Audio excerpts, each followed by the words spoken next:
They laugh over there, they cheer, they clap their hands. Well, that's just aces. Isn't that something? You done good, old timer.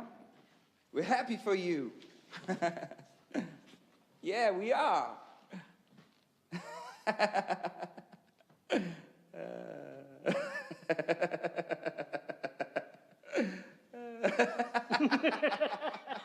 Boo. Welcome to the 9th installment of Breaking Down. It has been a while since we've had our 9th episode, but I am so happy we're back, and I am so happy that my partner in crime and colleague, actor Doug Hutchison, one of the best actors on the planet, is back with us. Doug, thank you so much for being back. I've missed you. What have you been up to? How is life? Welcome. Derek, thank you so much. It's good to be back. I am back. Wow, what an intro. One of the best actors on the planet. I don't know about that, but I'll take it. Thank you. Yeah. Yeah, you know, I've missed our show. I'm glad we're back on track. And, you know, 2018 was an interesting year for me, a year of many transitions, ups and downs, the roller coaster of life, but primarily all good. It's just been, my platter's just been extremely full. I wrote a book, and a memoir. I wrote a one-man show based on that book that my manager and I are going to tour around the country at various theaters in various states.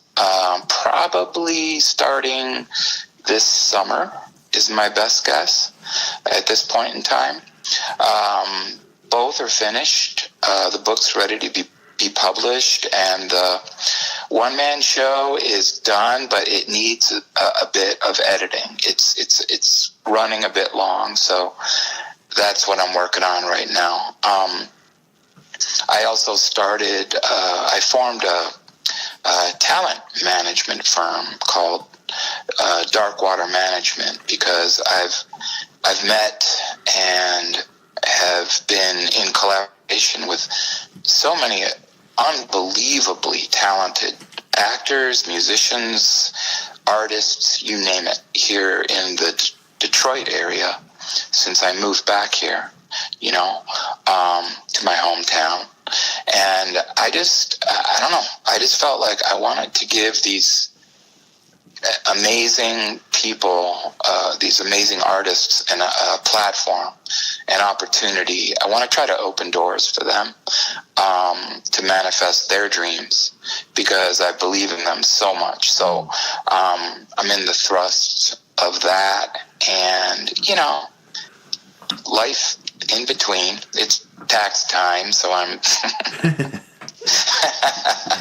I'm under a mountain of tax crap right now, because I have my appointment with my CPA next week, and, you know, but life is good. There's snow outside, but the sun is out. We're at a balmy 35 degrees today in Michigan.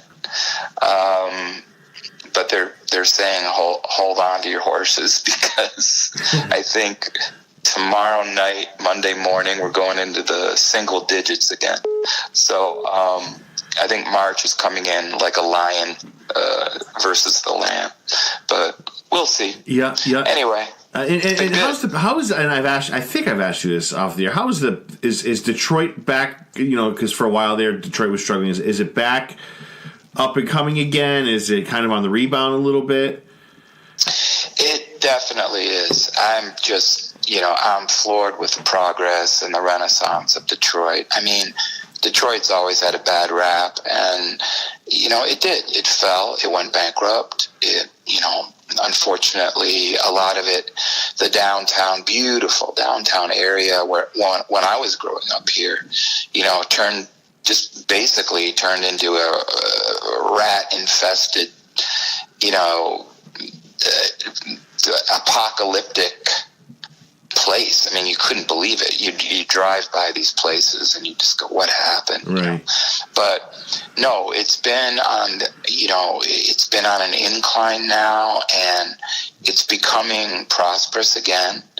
And it's almost difficult. I mean, depending on the neighborhood, but it's almost difficult to even find a place to live here because people seem to be flocking here. And it took me a while even to find my place. I was on like several waiting lists, just waiting for something to open up. I couldn't believe it. Right. I mean, I thought Hollywood was hard, but but eventually I and my adorable little Italian greyhound Dortney found our perfect home in Royal Oak, Michigan, and so we're really happy here. I'm happy here. I'm happy to be back, remaining creative.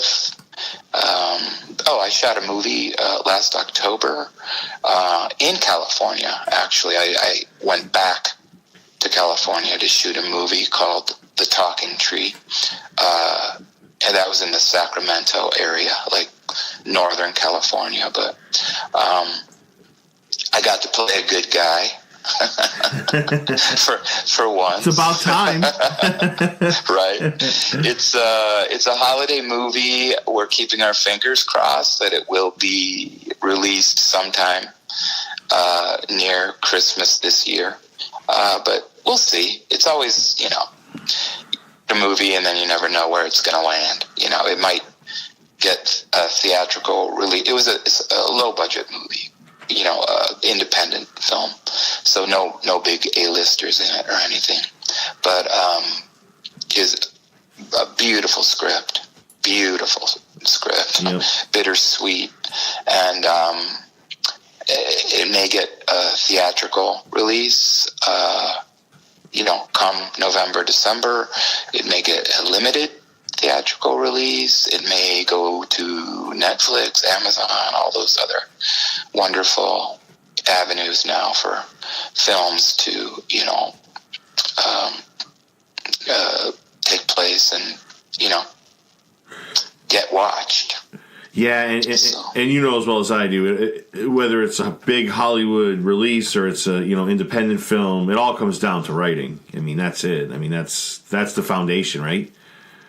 Oh yeah, it always starts there. Yeah, and then it builds from there. It's like it's the writing, the script, the characters, the role specifically, who's directing, the cast, and all of those other elements follow. But man, if you have a solid script and then you cast it impeccably, it's almost a no-brainer. You can't go wrong, especially if you have a director who is passionate and believes in what he or she's doing.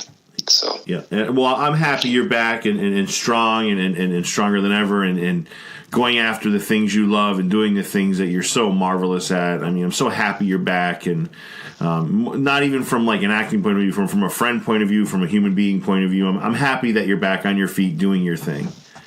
Oh, thank you. Thanks, Derek. I appreciate that. Yeah. So yeah, life is good. Yep. And before we get into our topic today, which I'm really excited about, I've been thinking about all week, I did recommend a movie, not a movie for you, more of a series for you on Netflix, one that blew me away this year, maybe my favorite on television this year, and that was The Haunting of Hill House. Just your thoughts, quick. You gave me some off the air. I kind of want to get some here. I loved it. you're batting 1,000. I mean, it's like, every time you recommend something to me, I almost dread starting it because I know I'm going to get hooked and distracted from my other creative endeavors. But it was well worth the distraction. No, it's an amazing series. I mean, I was hooked from get-go, and it wouldn't let me go. And the cast, phenomenal. The theme, the whole structure of the series, phenomenal.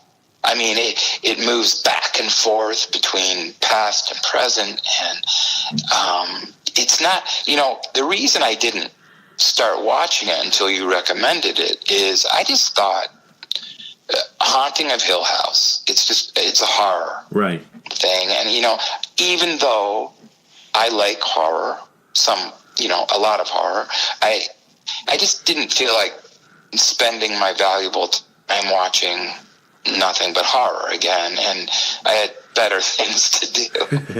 But man, it's more than horror. Yeah. This series is so much more than horror. It is horror. There are ghosts, and some terrifying, chilling scenes. But that said, it's also about psychology, mental illness, family dynamics, dysfunction within family, sibling rivalry and sibling connection. It's just so deep. I commend the folks who put that together, the producers, the cast, the writers. It was just really phenomenal. And I don't want to give anything away, but I felt that like it sort of wrapped up at the end. I think there are like 9 episodes in the first season. Yeah. But you reminded me of, when we were talking earlier that there's a second season in the works, and I'll be really curious to see where they take it. But I was severely satisfied. There's one scene in particular that just really hit me hard. Yeah. And it was it's the scene where Timothy Hutton, father, now in the present time, is in the passenger seat of the car driving with his son, his eldest son. And his eldest son at that point in time is having some marital issues. And Timothy Hutton, the father, it's the most eloquent speech, monologue, whatever you want to call it, to his son about the beauty of true union, marriage, partnership. And it just breaks your heart. Yeah. It breaks your heart. Right. And it's just so well written. And Hutton delivers it so beautifully. Oh. And so, anyway, 10,000 thumbs up. Yeah, and that Haunting of Hill House. That whole, and there's another scene that's on the frightening end. I don't know if you, when they're driving in the car and all of a sudden they're surprised by.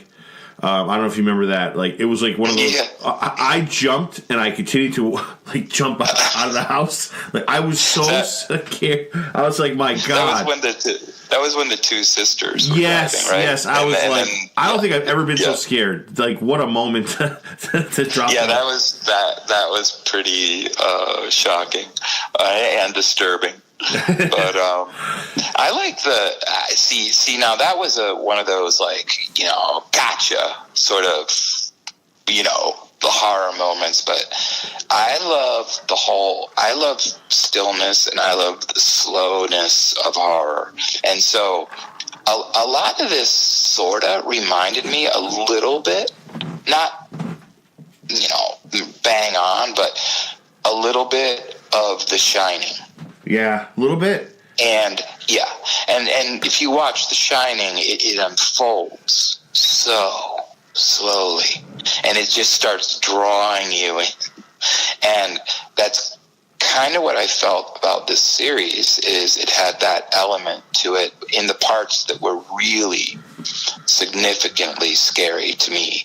Like, again, I don't want to ruin it for anyone who hasn't seen it, but I'm just going to say you'll know what I'm talking about. But the floating man. I mean, that was slow and scary. I was on the edge of my bed. I was watching it in bed. I was on the edge of my bed watching that particular scene. And then, of course, he starts recurring, and it's just like, oh, my God. He was really one of the scariest figures for me in the movie. But it's in the series. Yeah, I have to agree. Like, I was so blown away by Timothy Hutton, but the fact that Henry Thomas and he played the same character so beautifully, it's like, are you kidding me? Yeah. Yeah. I've never seen anything like that. I've never seen anything like that. And what great casting, right? Oh, because top to bottom. Yep. You can believe it. It's not like they look identical, but it kind of looks like,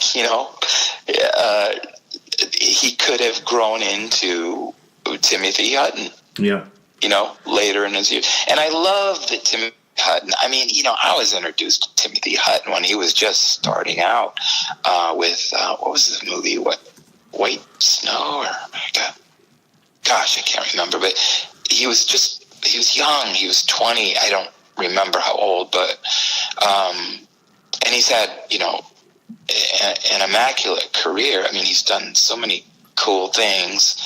And then he'd disappear and come back and whatever. But to see him in this role now, older, playing the older father, his long unkempt hair, kind of just greased back behind his ears, bags under his eyes. I love that he was owning his age and his period in life where he's going to be playing these roles. And it just reminded me that, one of the beautiful things about acting per se is that you never have to retire. Right.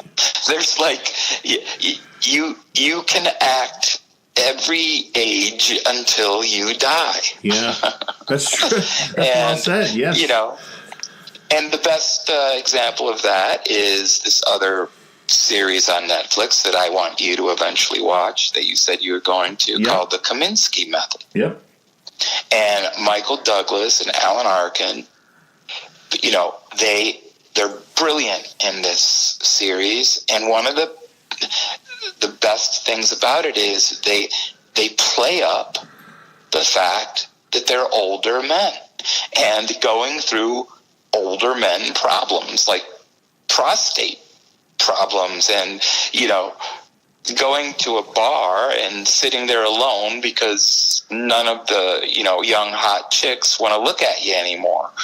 And they own it. And I don't know.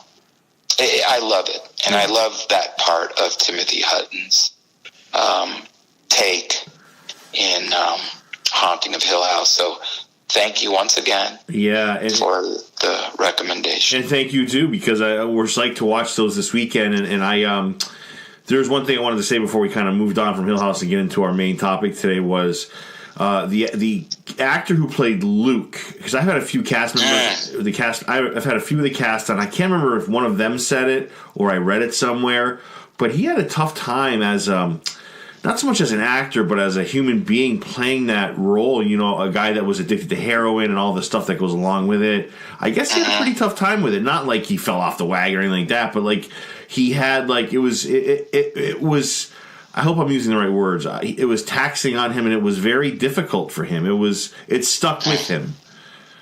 Wow. Yeah. So. Yeah, I can see that, and I mean he was good. I wasn't familiar with him until I started watching the series. But my goodness, what a dynamic actor, and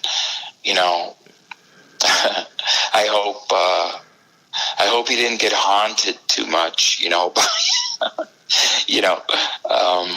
embracing that kind of role, because I know how you can start personalizing things, and it becomes you start merging. You merge with your character. It's part fact, you, and part fiction, the character that you're playing. And there is a great possibility, depending on your character, depending on who you are, that certain roles are going to be far more taxing. Well, I'm glad you said it that way, because one of the things that I'm going to let you introduce when it comes to our topic, one of the people that I'm going to bring up is Heath Ledger, and he played the Joker in the 2008 Dark Knight, and he had it. It was maybe, when I look at performances, it was maybe one of the best I've ever seen, and I think, and people kind of agree, he had to get to a really dark place for this role, and it eventually, I think, cost him his life. But let's get to that when we get to that, because I do believe it applies to it. So you and I have gone back and forth, off air about what we wanted to do, and we kind of hit on this, and I was so ready to jump in on your idea. I loved it, but you are far more eloquent with wording than I am. So I am going to let you introduce it, and then we're going to go like a tennis match, a little bit of a back and forth with this, because I love the premise. Okay, cool. Well, I won't, wax prolific on it, but basically our topic today, and it's so timely, is bashing the Academy Awards. and just talking about the necessity or temerity of these award shows, and what they mean. Do they mean anything? You and I both have very strong opinions about this, so I think it's going to be a dynamic show today. But one of the things I stumbled across while preparing for this particular topic was I came across this thing called Yahoo's 12 most shocking moments in Oscars history. And I gotta say, Yahoo came up with the perfect name for themselves, because they're just a bunch of yahoos, in my opinion, at least based on these 12 shocking moments in Oscars history. Because first of all, we're going to go through them, and then we'll go tangential. We'll take off on other subjects based on the 12. They go 12 to 1. Yeah, so it's like 12 all the way down to their most shocking. None of them are particularly shocking to me, and quite frankly, I feel there are more shocking Oscar moments that we'll probably talk about as we take off. I hope you're going to have Billy Porter's tuxedo dress on that list, because my God, that was riveting. Well, you got to talk to Yahoo. It's not on 12 most. Oh no! So, no, all right. No, all it's right. not. Okay. Number 12 on Yahoo's 12 most shocking moments in Oscar history is Jennifer Lawrence trips over her dress in 2014, going up to receive the Best Actress award for Silver Linings Playbook. Oh. Now, I only have really one thing to say about this. Shocking. I mean, why? First of all, why are we all interested in people when they trip and stumble and fall? I mean, we laugh, we giggle. It's embarrassing for them. It's like, it's just human. So what? But is it, Doug? Here's the thing: is it like the acceptance speech with the tears? Is it choreographed? Like, you know what I'm saying? Like, is it done intentionally? I wonder, to bring upon like this attention that everyone gives it, like the tears at an acceptance speech, or like, I wonder, are those real, or was that planned along with the words in the acceptance speech? It's a good point. You never know. Yeah. I mean, a lot of Hollywood is fake news. Yeah. Fake news, fake boobs.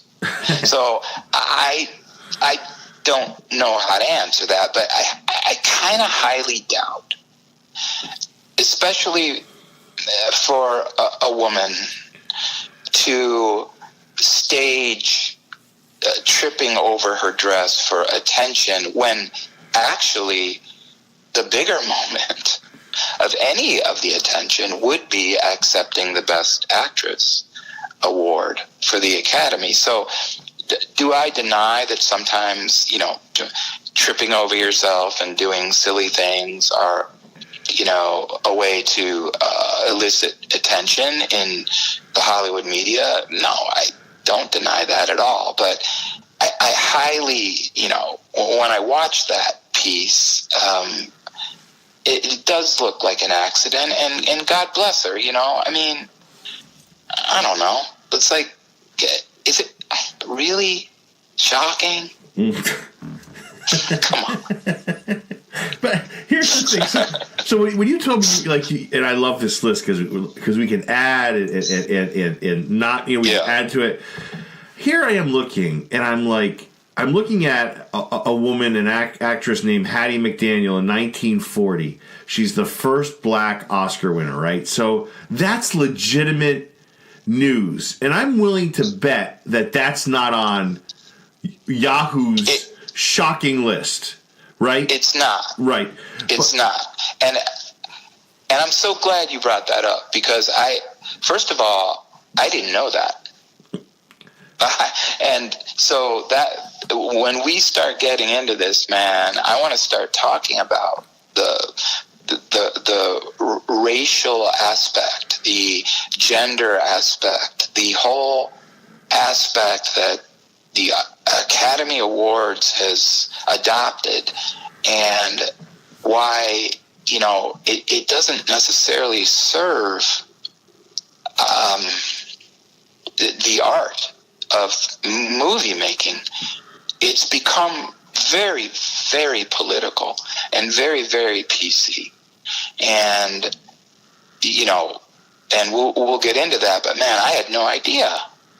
See? And most people haven't. Yeah, and I wanted to add that, I am someone, and obviously this, and you're part of this. I like acting, actors, directors, movies, TV.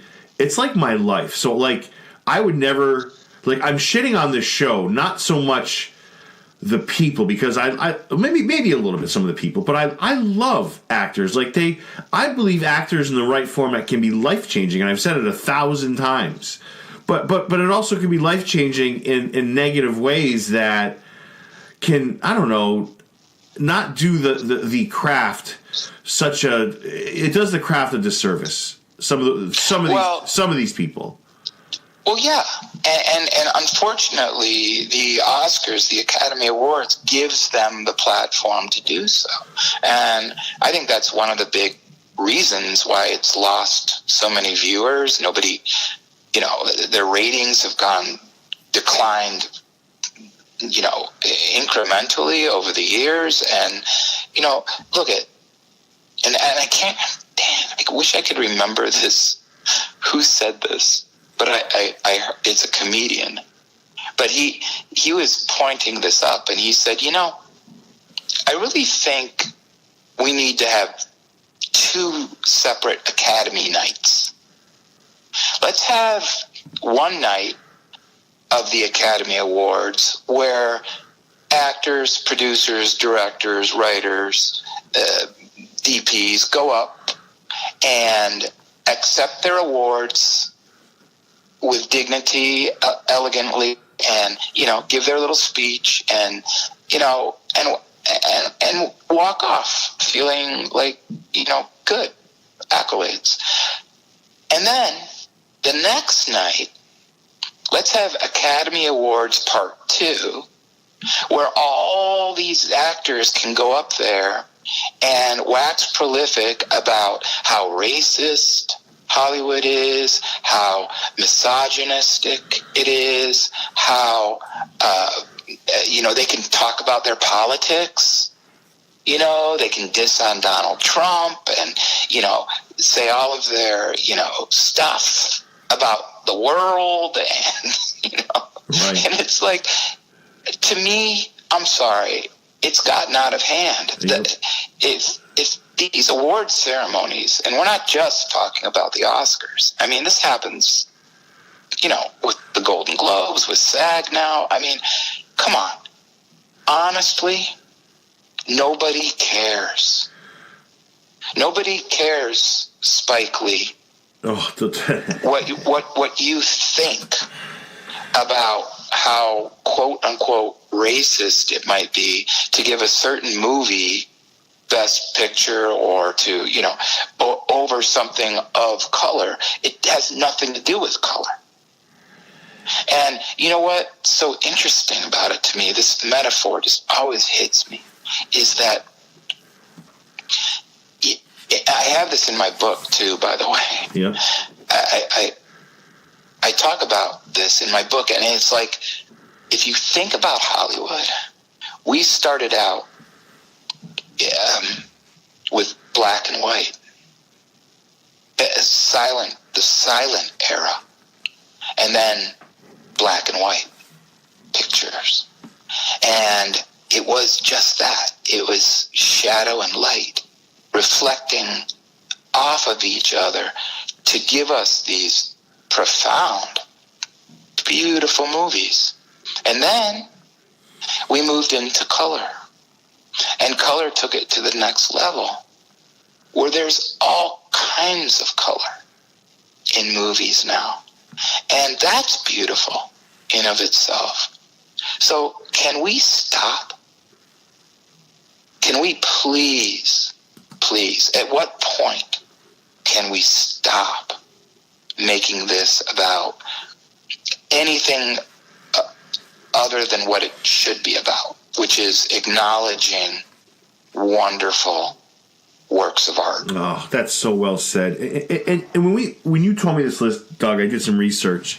You know what it comes down to for me? It's like moments versus like opinions, right? So I mentioned like a Hattie McDaniel, the first Oscar, African American Oscar winner, or in 1964, Sidney Poitier is the first man to win, African American man to win. I want to say it was supporting actor or leading actor, and then it takes a long time, but when it comes to a leading role, Halle Berry is the first African American to win. I think it was 2010 for Monsters Ball, or in that ballpark. Maybe I'm off by a couple, but those are, or Catherine Bigelow. That was 2010. Catherine Bigelow she's the first woman to win Best Director.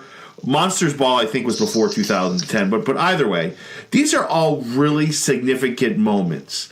But to hear Spike Lee spout on about what he thinks, it's like, shut up. Like, in 2018, last year's Oscars, when I listened to Frances McDermott spout on about how awful our president is and how awful, I had to turn it. Like, for me to turn the Academy Awards, something I love, these people are part of something I love a great deal. I almost wanted to puke when I listened to Frances McDermott spout on. Like, I'm not saying people can't have their own opinion. That's great. You should have your own political opinion. And when I have guests and they do, I always let them say what they have to say. I never am disrespectful whether I agree or disagree. But to me, Doug, there's big moments that should be recognized, and there's opinions which should be taken out back behind scenes in the toilet and flushed. I couldn't agree more with you. And the big difference is you're hosting a podcast, and you're eliciting not only, your guests, experience or, adventures or whatever they want to offer to you based on the subject. But, it is a platform where, if you want to get a little racy, a little political, a little sexy, so be it. Right. We're talking about the Academy Awards. Right. And so, again, I go back to, it is not the platform for Fran McDermott, Spike Lee, nor anyone to get up there and start vomiting their political stuff at us. Who cares? It's so gross, and it's like. Go ahead. It's I'm sorry. embarrassing. Yeah, it is embarrassing because what it does. It takes away. Spike Lee did this. He took away from Green Book's moment. That selfish jerk took away from all those hardworking people of all races, both genders, and they did their thing. Yeah. And he took away from their moment. That's not cool. That's not okay. And do you know what else he did? He did just the opposite of what he thinks he's doing.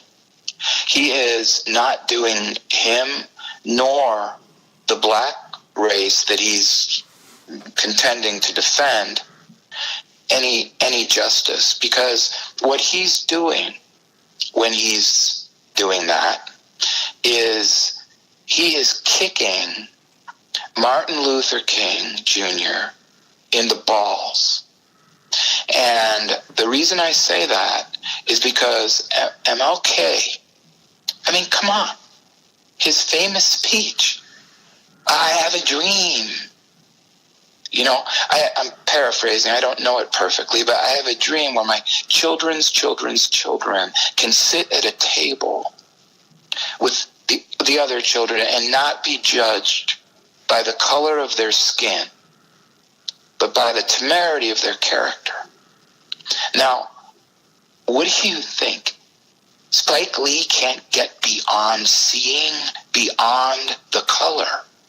He is negating what Martin Luther King's dream was hopeful for. He's negating that. Right. And I just don't agree. I don't care what color you are. I don't care if you're black. I don't care if you're white. I don't care if you're any other color. We got to stop it at some point in time. But especially getting back to our subject, we have to stop it. And I feel like on this kind of platform. And I feel like it doesn't take place. Yeah, and I feel like every time Spike opens his mouth, it creates more division and not more unity. And I'm not saying what he says doesn't hold water. I'm not saying that. I just think there's a platform. He went on and he made this speech, which it was powerful. Like it didn't belong. You know what? No, it wasn't powerful. You know what? I have a confession. I did not watch the Academy Awards this year. In fact, I don't think I've watched it for the past, decade.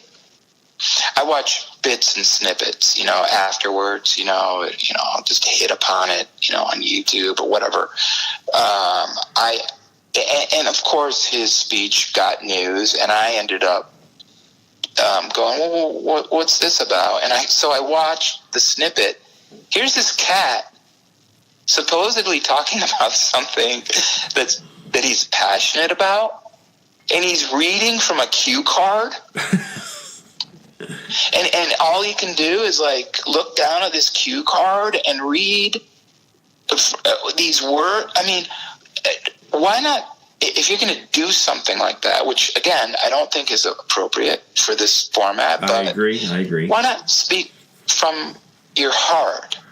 He had it. It was so obvious. He had it all planned out. if I win, I'm going to do this, and if I win, I'm going to say this. And it's just and he won for like it's an embarrassment. You know, he so we can disagree. Like, so I like his speech. I thought it was misplaced. And but here's my point. So whether we like his speech or not, it was about, you know, unity and tolerance, all the stuff that we need to kind of look at. I mean, it doesn't belong in the Academy Awards. I totally agree with you. But talking about things that do, as a country or as a nation, we need to look at. And then when he lost Best Picture, everything he just said when he accepted the award was thrown out the window, flushed down the toilet, and he was pissed off because he didn't win. So it makes your point about the cue card even more valid, that he's completely full of shit.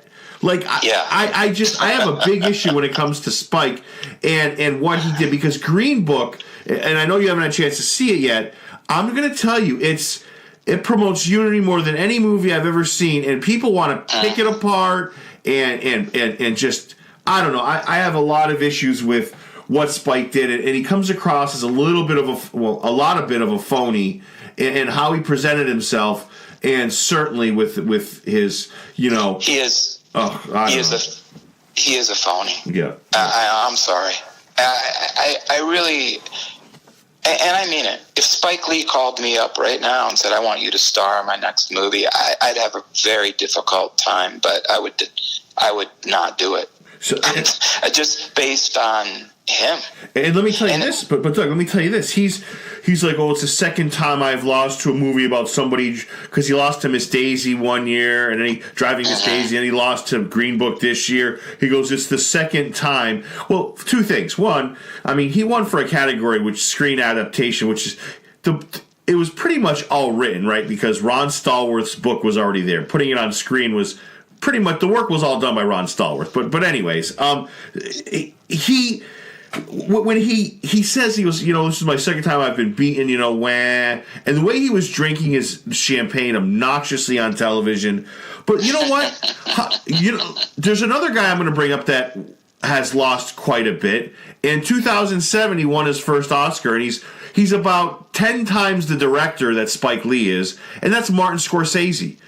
He didn't win. He didn't win until Martin Scorsese did not win an Academy Award until 2007. So Spike, save your fake crocodile tears and your complete bullshit rant, and save it for somebody else, because he is such a just like a bullshitter. He's so full of shit. I don't know. I can't. I don't care the color of Spike Lee's skin. Nothing to do with it. Has nothing to do with it. I'm telling you, yeah.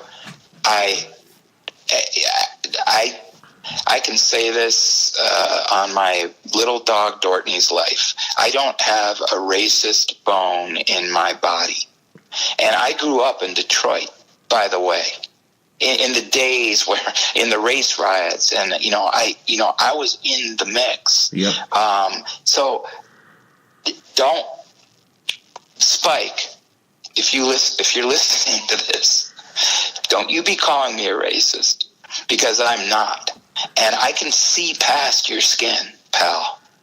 I can see past the color and the tenure of your skin. And I can see your character.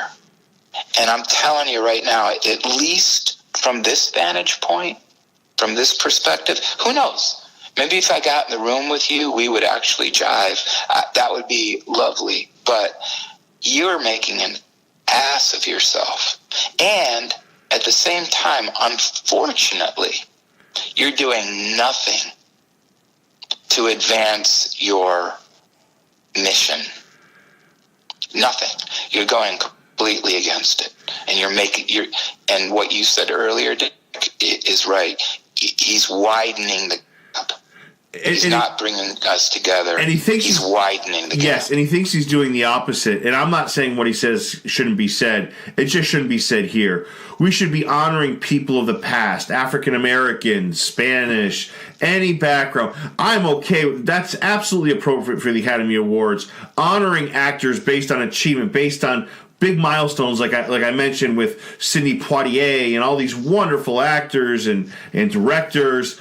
But for a political forum, it's a hard pass. It's an easy pass for me, actually, and it's very discouraging because you're taking away from the accomplishments of some pretty special people, namely Mahershala Ali, who won Best Actor for Green Book, and one of the best actors on the planet, who happens to be African American.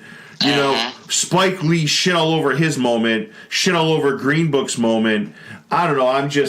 We better go with this list because I'm gonna get my pulse is gonna go through the roof. And I'm with you. I share your frustration because it is frustrating, and I'm so beyond in this arena, in politics, I think in our current state of our generation now, it's like I'm so done.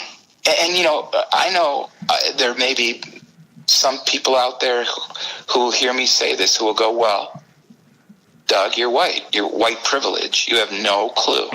And maybe they're right. I don't know. Yes, I don't know what it's like because I am white. I grew up white, okay? I didn't grow up necessarily a wealthy white or Caucasian connected, you know. But yes, that was the color of and is the color of my skin. I was born this way. But come on, can we get over it, please? Halle Berry, when she won for I loved Monsters Ball, and I loved her in it, and never once did I even look at her performance in that, and in the back of my mind was thinking, wow, what a great African American performance this is. She just took my heart. Yeah. So she wins for Best Actress, and what do we hear? We hear it throughout the media.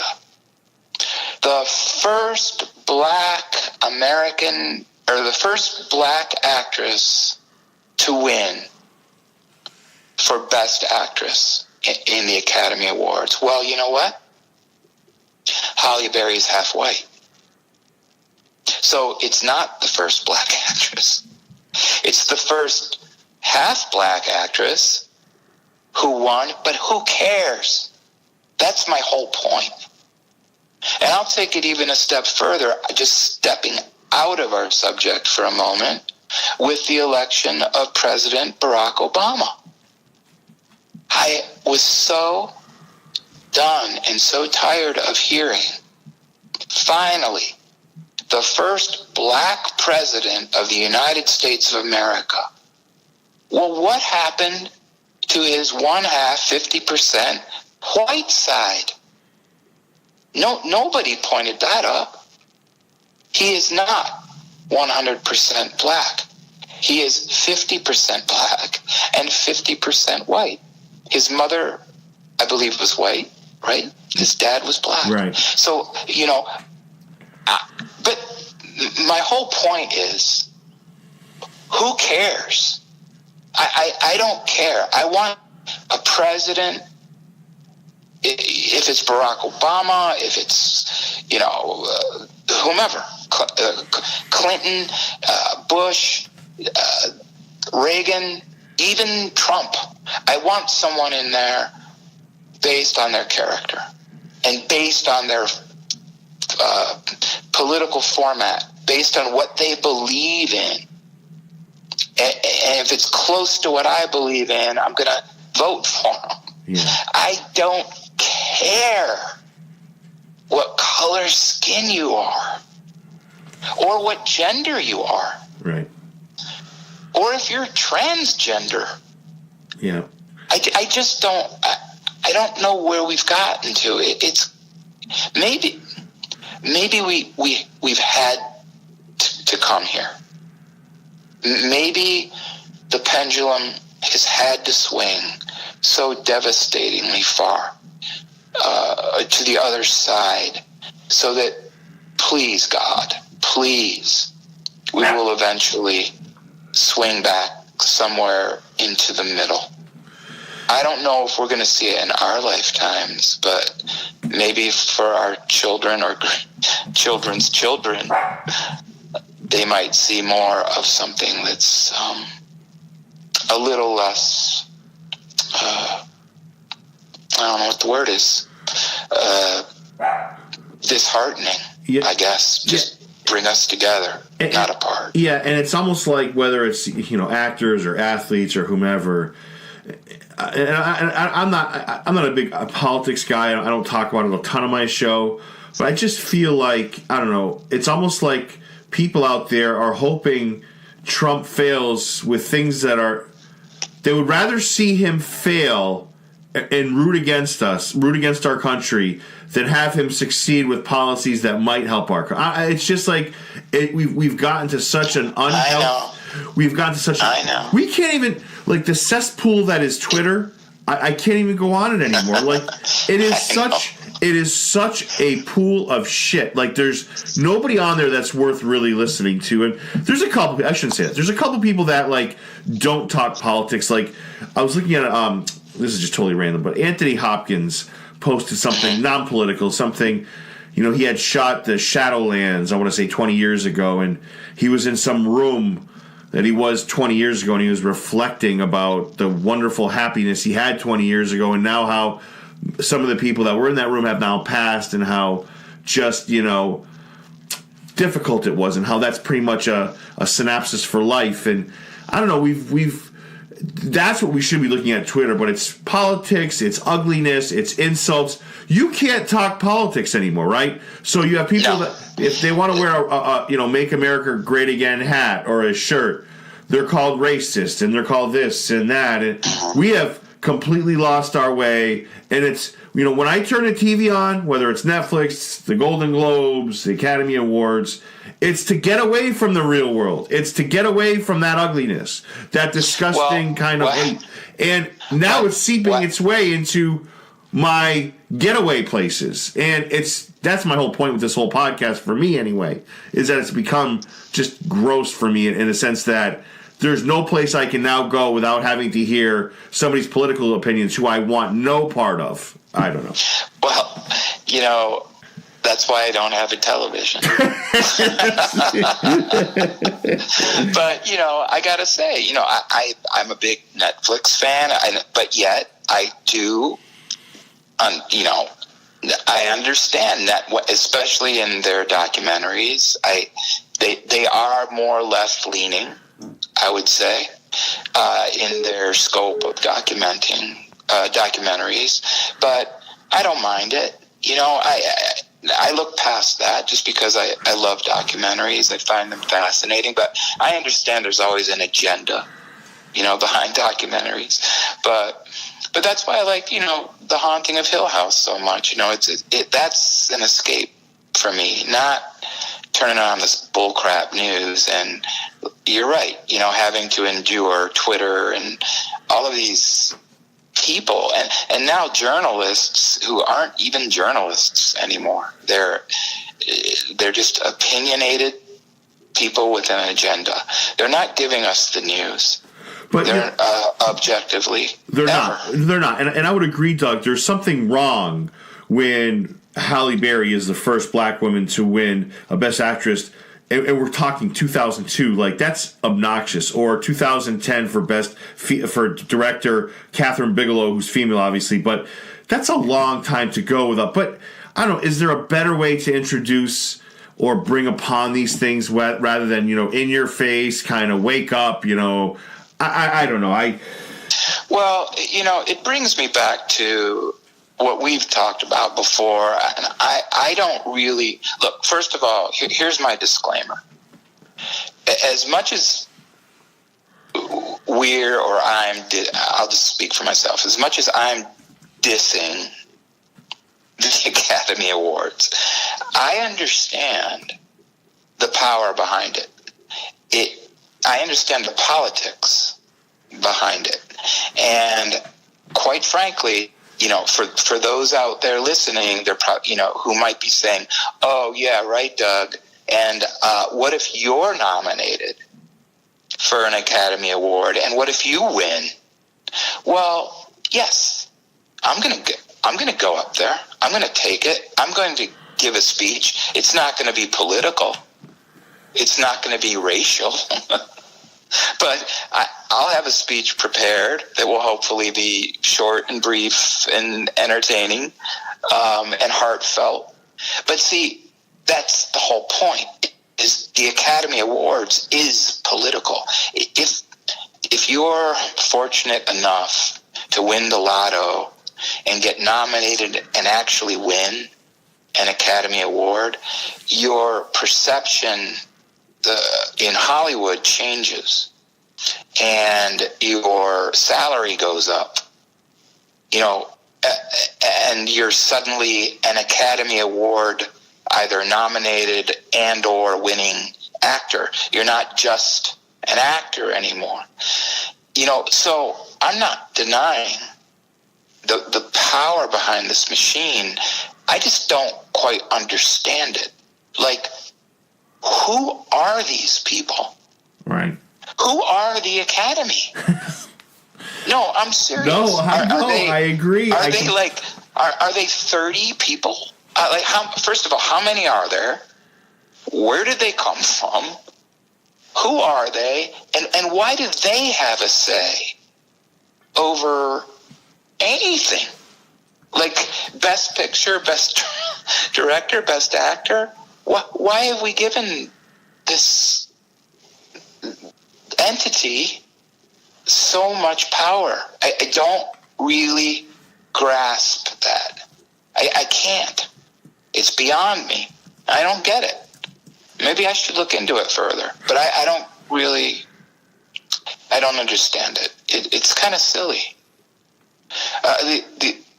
The only unsilly part of it is that it can, yes, enhance an entertainer's career. It can open doors.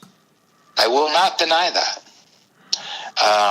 Maybe the Academy's like one of these secret groups, like in the Da Vinci Code or like the Freemasons. One of these, the Illuminati. The Illuminati. Like, who are these people? All right, so it's only taken us an hour to answer one question, which I think we've done a very effective job doing. What are some of the other ones? I want to get through some of these other ones because it's a great list. Yahoo's 11th most shocking moments is Cher turns heads in see-through dress in 1988 as she accepts her Best Actress award for Moonstruck.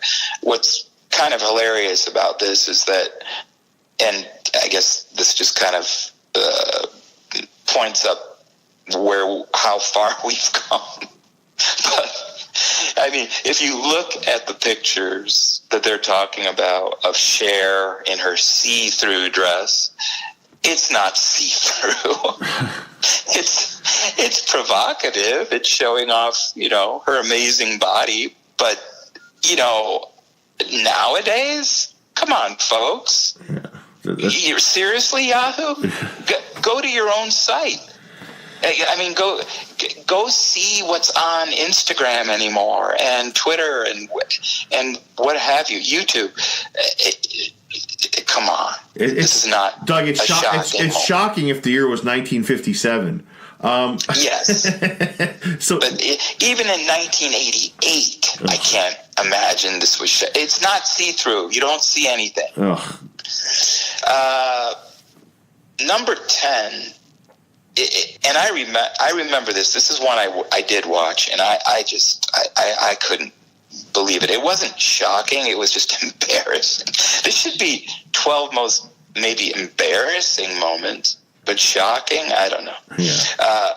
Number 10, they list John Travolta butchers Idina Menzel's name in 2014, calling her Adele Dazeem, following the Frozen Star's performance of the song Let It Go. And I do have to laugh at that one. I don't know what kind of dope was he doing? I mean, seriously. How can you go from Idina Menzel to Adele Dazeem. You had one job. That one's kind of funny. Yes, it is. Number 9, they have, and this will take us into, the racist thing again. And this is, just, a few years back. But Chris Rock, whom, by the way, I love, was hosting. It says Chris Rock takes no prisoners in his blistering opening monologue in 2016,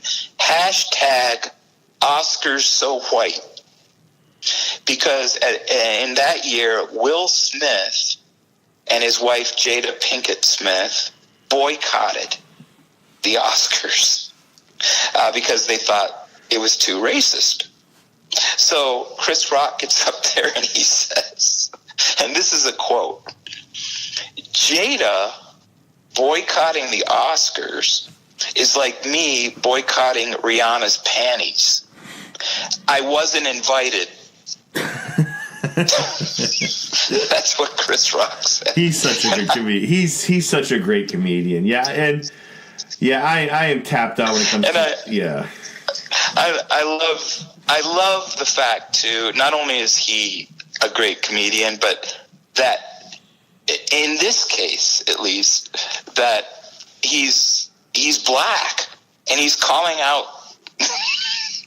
He's calling out his brothers and sisters, and he's basically saying what we were just saying. Yeah. Stop it.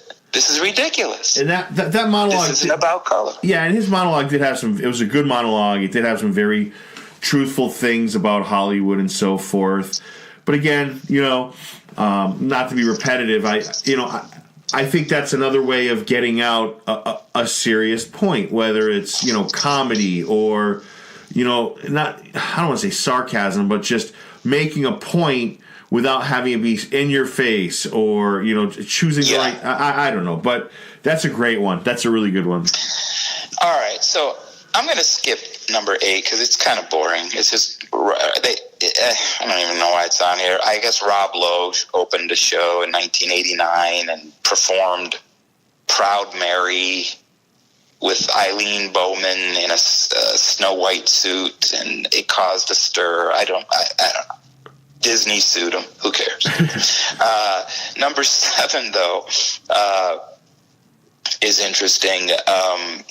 And I didn't see this either, but according to Yahoo, Angelina Jolie shares an uncomfortably intimate moment with her brother, James Haven, in 2000 when she went up to accept the Best Supporting for Girl Interrupted.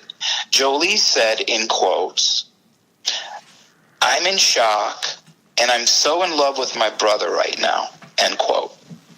And then the article goes on to say they were seen, meaning Angelina and James, later briefly locking lips at the event, fueling speculation about their curiously close relationship. Now, what is Yahoo insinuating? That Angelina and her brother are incestual? All speculative nonsense. Here's the real shocker. That Angelina Jolie, this is in my opinion, didn't win or was even nominated for Best Director for her unbelievable movie Unbroken. Yep. In 2014. Now, why isn't that on Yahoo's 12 most shocking Oscar moments? Because to me, that's it in a nutshell. It doesn't make any sense. No, I completely agree. Awards. And she's super talented. I really like her a lot. I completely agree. Completely agree.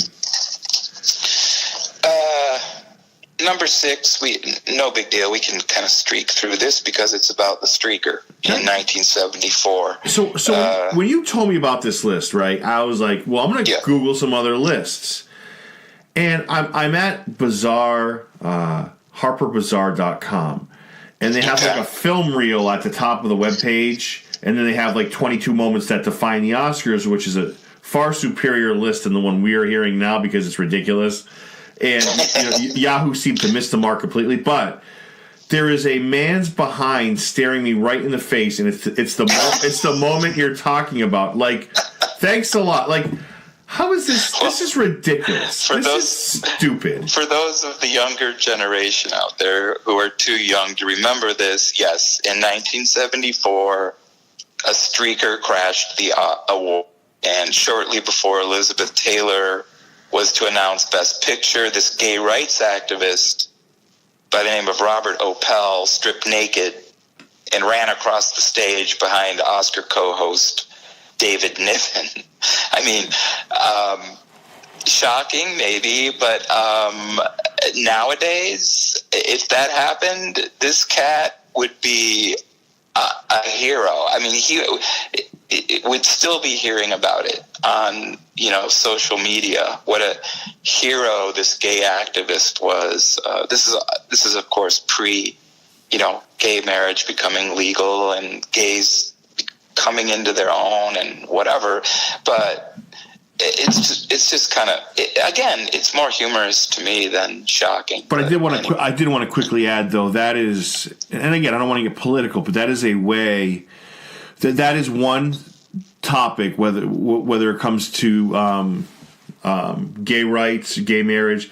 I think we've progressed as a nation pretty effective. We have a long way to go, obviously, but I think we've done a nice job as people not really caring so much about who you're in love with or how that matters anyway. I think we've, as a society, we've come a long way. Obviously, again, we have a long way to go, but I think, I don't think many people care who you have a relationship with or who, you decide to spend your life with. I don't think that's anyone's business. And two, I think people have become much more tolerant in that way, as they should.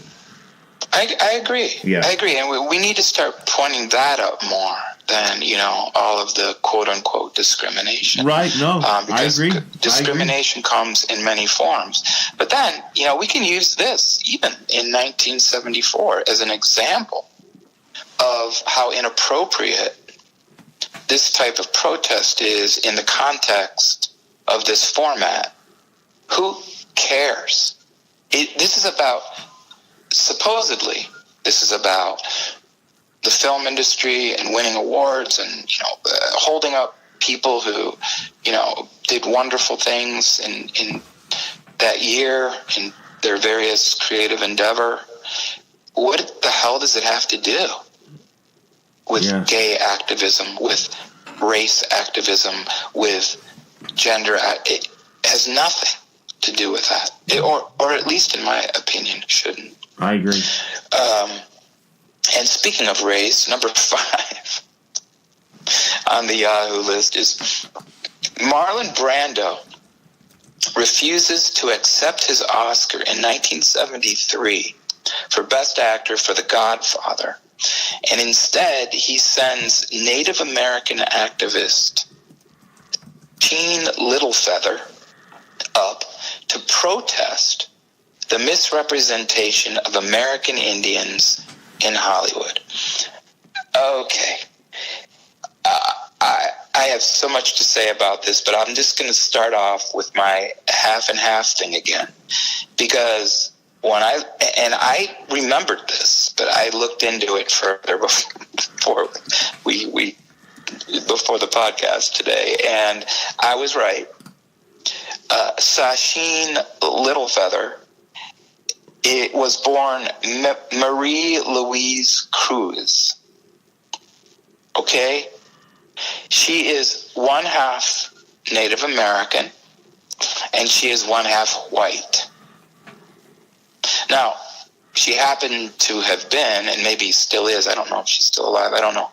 But, an activist for Native Americans, so you got to give her that. But still, here's Marlon Brando sending up a non-100% red-blooded Native American to protest what he's saying is the misrepresentation of Native Americans in Hollywood with a half-white, half-Native American actress. I mean, come on. Marlon. Seriously? You couldn't find... If you're going to do this kind of silly stuff at the Oscars, couldn't you have at least found a genuine, legitimate Native American to move your cause forth? It's just such an illusion. It's so silly. It's fake news. Anyway. Yeah. We're on board when it comes to, I hear you. No question. All right. And we'll skate through 4 because it's dumb too. It's I guess Adrian Brody laid an uninvited kiss on Halle Berry in 2003 when he won for Best Actor for The Pianist. And I guess, I don't know, I didn't see it, but I guess he kind of went a little overboard, which wouldn't, trust me, he'd be on the hashtag #MeToo list today if he did something like that now. But I don't know why that's on this list. You know what should be on this list regarding The Pianist? As a true Oscar shocker, Yahoo. Do you remember Roman Polanski? He directed The Pianist, I do. In March of 1977, Roman Polanski was arrested and charged in L.A. with 5 offenses against Samantha Gamer, a 13-year-old girl. He pled guilty, and then he fled to France in February of 1978, hours before he was to be formally sentenced. Now, if that's not shocking enough, here's the shocker. Roman Polanski wins for Best Director for The Pianist in 2003. And you know what? He can't come here to accept his award. Why? Because he'll be arrested. So instead, Harrison Ford accepts the award on behalf of Polanski. And let me tell you something. That entire room of Hollywoodites, everyone, the producers, the actors, the directors, the everyone else, stood up in a standing ovation and applauded for minutes. Now, that's a shocker. Yeah, I totally agree. And people who had his back, we've talked about this before. The same way Harvey Weinstein's back was like. I'm not going to mention her name, but she was always next to Harvey Weinstein, and for her to claim she knew none of it, I don't know. Very hypocritical place.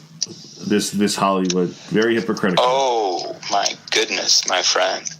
25 plus to 30 years living there, I've got a lot of stories, and they'll be coming out in my book soon. I'll send you a personalized autographed copy. Very cool. Very cool.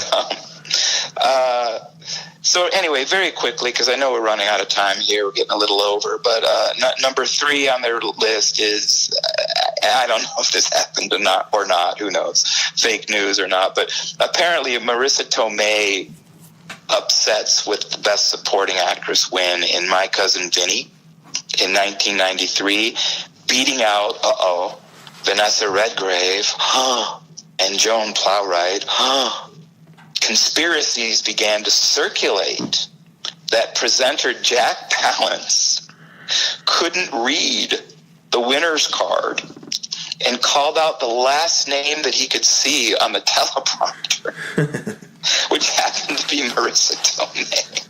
So nobody knows to this day if she actually won, or if it was Jack Palance's eyesight. That it's so silly. Again, not shocking, just kind of humorous.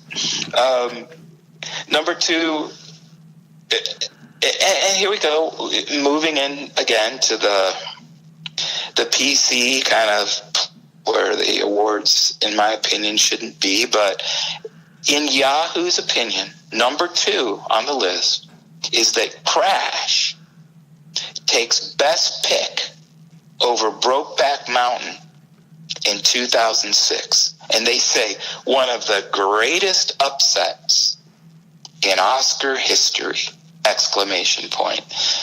Now, it's all subjective. I don't know. I saw both movies. I actually love both of them for different reasons. Me too. Me too. And so, again, it becomes what? Not about Best Picture, but it becomes about race, sexual preference, gender, politics, identity, everything that it shouldn't be about. Yeah. Nothing against Brokeback Mountain. I loved it.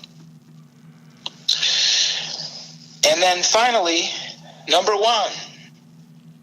And I didn't see this, so if this happened, this is kind of insane and shocking. I think this is kind of shocking. I'll give Yahoo this one. La La Land is erroneously awarded Best Picture in an infamous envelope mix-up in 2017, last year. Yeah. Apparently, presenters Faye Dunaway and Warren Beatty were handed the wrong category envelope. As the La La team were 2.5 minutes into their acceptance speeches, producer Jordan Horowitz says, quote, "There's been a mistake," and informs the crowd that actually Moonlight won. I remember that. Did you see that? Yes, and I'm going to end when I edit a little bit of this. I'm going to put that as my closing. That moment as my closing minutes of the podcast. It is actually one of the most awkward, uncomfortable things I've ever seen on television. Well, again, awkward, uncomfortable, silly, funny, but, shocking, maybe, I guess. But they're, come on. I think Roman Polanski tops that one. But anyway, that's a great list. Silliness of the business that we're in. Yeah, and what I don't get is that somebody actually spent time on that where they could have spent time, again, I don't want to sound repetitive, but talking about the moments, right? The moments are the big thing, whether it's, a significant moment of African Americans winning an actor or a woman winning Best Director, or say even like a Heath Ledger, right? He passed away, he died, and I think it was his sister, or I forget who it was, but they accepted the award on his behalf, and it was such a powerful moment. Right. Or Tom Hanks giving his speech for Philadelphia. Or, John Wayne coming out in 1979 with stomach cancer, presenting, I think it was Best Actor or Best Supporting. I don't know, man. Like, to me, invest in the moments, because that's what this is about. You're awarding people. I mean, and granted, you don't have to have an award for a show to mean. I mean, most of my favorite movies are not award-winning, but that doesn't mean award-winning and non-award-winning doesn't mean there's no quality difference. It's just one person's opinion, right? I mean, it's like somebody saying, what was the movie we were talking about? It was Brokeback Mountain and who won that year? Crash. Yeah, Crash. It's one person's opinion versus another. They're both fantastic movies, Well, also, you bring up a great point, because also this is the other quandary about the whole award system is how can you compare two different things? Like, how can you say best? I think that might need to be changed. I agree. think just take the best out of it. Let's figure something else out. But Crash and Brokeback Mountain are two diversely different movies. How can one be better than the other? How can one win best? And I'll take that even further with actors. How can you compare? Yeah. You know, Heath Ledger's performance in as the Joker to, I don't know who he was up against that year, but I mean, seriously, completely different movies, completely different characters, completely different performances. How is this a competition? I don't get it. It's just so silly to me. I don't understand. You cannot compare an apple to an orange. You cannot compare it. They're both fruits. Yes. They're both films. Yes. They're both actors. Yes. They're both actresses. Yes. They're both directors. Yes. But they're all different kinds of fruit. They're apples, oranges, grapefruits, pears, peaches. You can't say best. Okay, my friend, here is the best supporting list that Heath Ledger, in my opinion, deservingly won. But here are the other nominees. Josh Brolin for Milk, which you could not get. The Dark Knight, to the movie about Harvey Milk's life. I mean, The Dark Knight. Are you kidding? And Batman. Oh, wait till I get the third one was a phenomenal performance. But it's honestly, like, if we found three movies, they couldn't have been more different. Remember Tropic Thunder when Robert Downey Jr. was in blackface for most of the movie?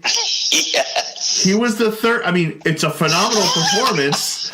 But can you find three more different actors in situations? I mean, these movies you couldn't get any different. Philip Seymour Hoffman in Doubt, which was a great movie, and Michael Shannon, who's a great actor for Revolutionary Road. But my God, like, how do you? Those are so drastic. And I would argue, like, how do you compare? Tropic Thunder is indeed a comedy. How do you compare these three? How do you compare those movies? Well, there you go. You just made my point. Yeah. You can't. You can't.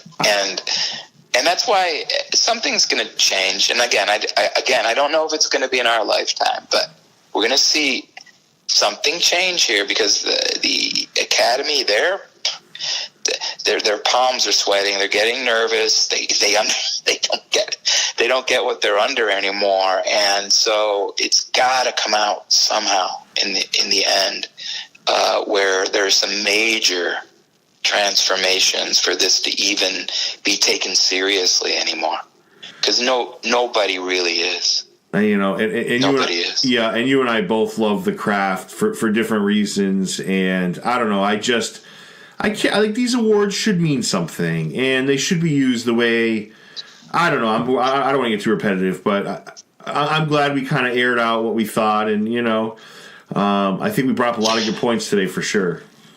Yeah, definitely. It was very fun. It was a lot of fun to delve into it, and you know, and we'll see how the Academy unfolds and transforms with time, and see what the heck happens with all these. One of the things I will say that I'm encouraged by is the whole transformation of the entertainment industry regarding streaming. You know, Netflix and Amazon and Hulu and what have you. A lot of others are starting to jump into the mix now, and it's just becoming more significant to me, because this is some good quality stuff, and I like that they insinuated themselves in the Academy this year. You know, didn't Netflix win a bunch of stuff? Right, this year? Roma, yeah. Yeah.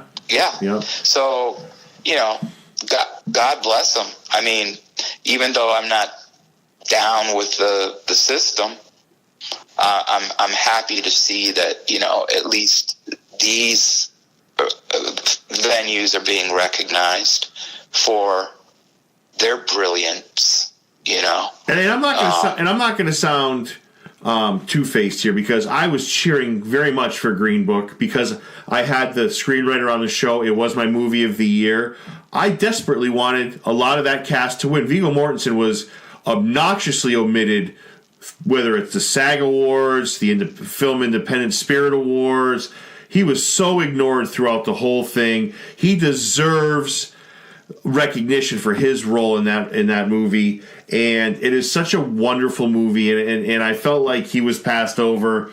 But I love these awards, and I do cheer for movies that I love and actors that I love and support. Like I do, and I don't know.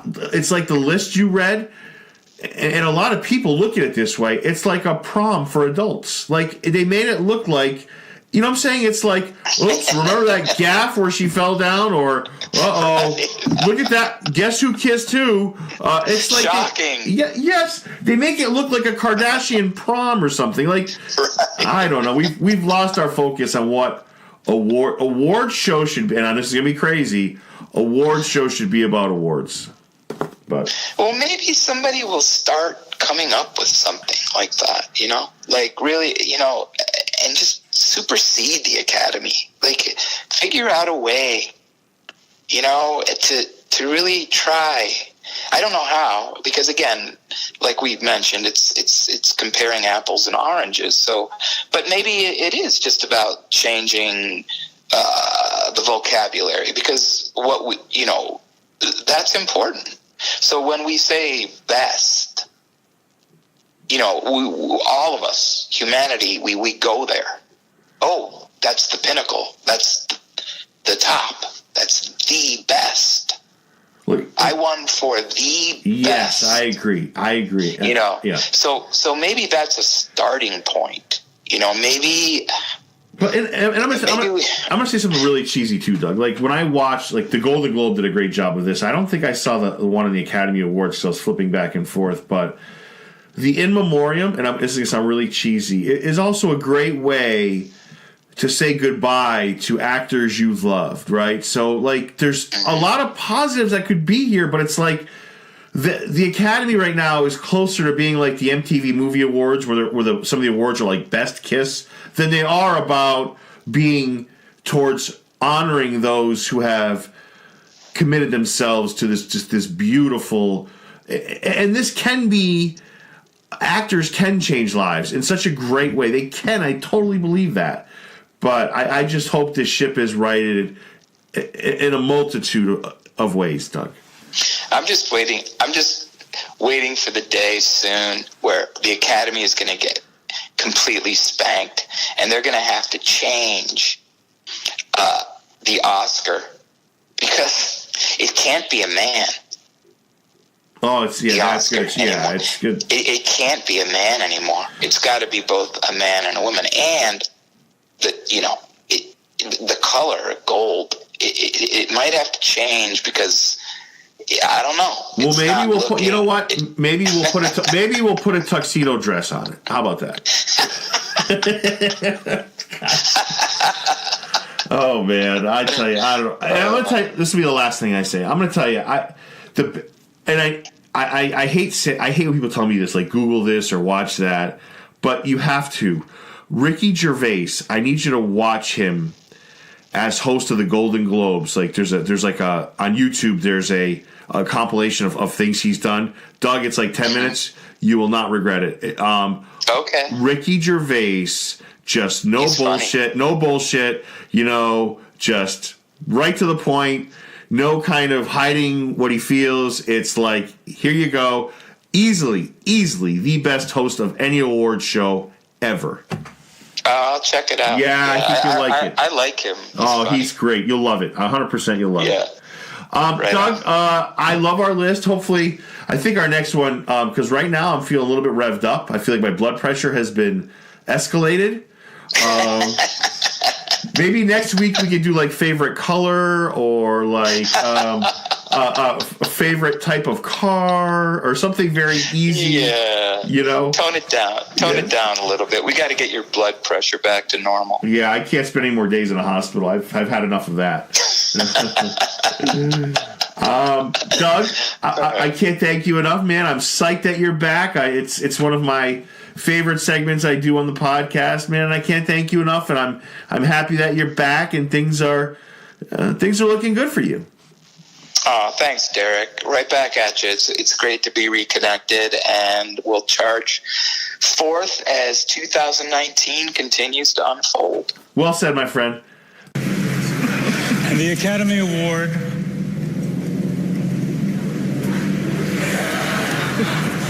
for Best Picture. You're impossible. Come on. La La Land.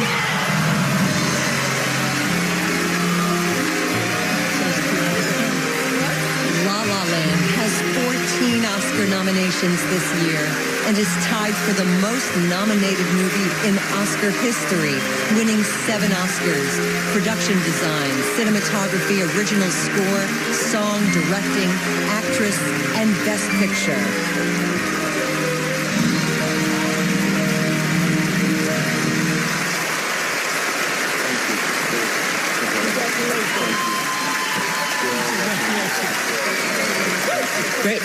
Thank you all. Thank you to the Academy. Thank you to Lionsgate. Thank you to our incredible cast and crew. We're all up here right now. Thank you to Jamie Feldman, to Gary Gilbert. Thank you to my parents for supporting my choice to pursue a career in the arts, even though it was a little bit crazy. Arthur Horowitz, you are my fantasy baby. And to my kind, generous, talented, beautiful, blue-eyed wife and creative partner, Julia Hart, you have inspired me to become the man I am right now, and more importantly, the man I'm still becoming. There's a lot of love in this room, and let's use it to create and champion bold and diverse work that inspires us towards joy, towards hope, and towards empathy. Here's to the fools who made me dream: my uncle Gary Platt, my mentor Sam Cohn, my parents, my children, my wife Julie, on whose shoulders I've stood for 40 years because she insisted I reach for the stars, and to the Hollywood community that I'm so proud to be a part of, and to the Hollywood in the hearts and minds of people everywhere. Repression is the enemy of civilization. So keep dreaming, because the dreams we dream today will provide the love, the compassion, and the humanity that will narrate the stories of our lives tomorrow. Fred?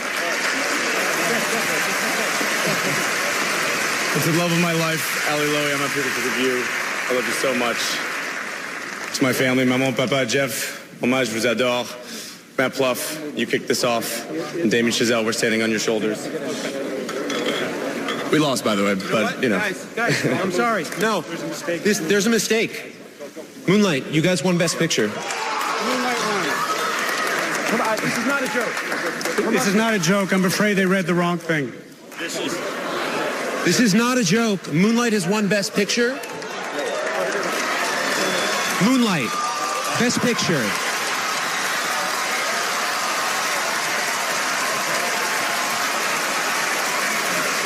I think you guys should keep it anyway. Oh, it's fine. I'm sorry. Guys, this is very unfortunate what happened. Personally, I blame Steve Harvey for this. I would like to see you get an Oscar anyway. Why can't we just give out a whole bunch of them? I'm going to be really proud to hand this to my friends from Moonlight. That's nice of you. Come on.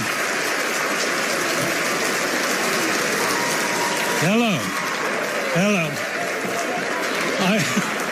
I once... Warren, what did you do? I want to tell you what happened. I opened the envelope, and it said, Emma Stone, La La Land. That's why I took such a long look at Faye and at you. I wasn't trying to be funny. Well, you were funny. Thank you very much. Thank you very much. Wow, this is Moonlight, the Best Picture. Yeah. Okay.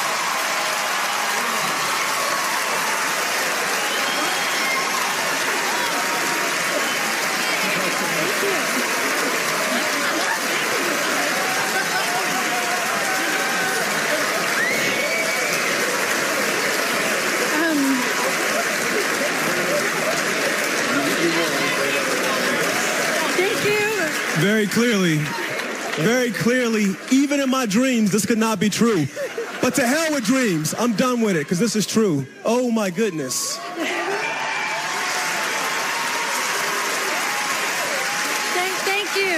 Thank you. And I have to say, and it is true, it's not fake. We've been on the road with these guys for so long, and that was so gracious and so generous of them. My love to La La Land. My love to everybody.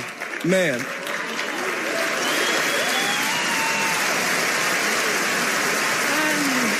Thank you to the Academy. I don't know what to say. That was really, I'm not sure. I'm still not sure this is real, but thank you to the Academy. And it is so humbling to be standing up here with hopefully still the La La crew. No, okay, they're gone. But it's very humbling to be up here. And I hope even more than that it's inspiring to people, little black boys and brown girls and other folks watching at home who feel marginalized and who take some inspiration from seeing this beautiful group of artists helmed by this amazing talent, my friend Barry Jenkins, standing up here on this stage accepting this top honor.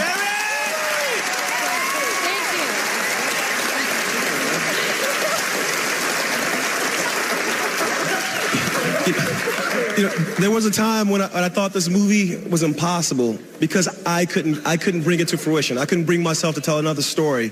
And so everybody behind me on the stage said, no, that is not acceptable. So I just want to thank everybody up here behind me, everybody out there in that room, because we didn't do this. You guys chose us. Thank you for the choice. I appreciate it. Much love. Good night. Thank you so much.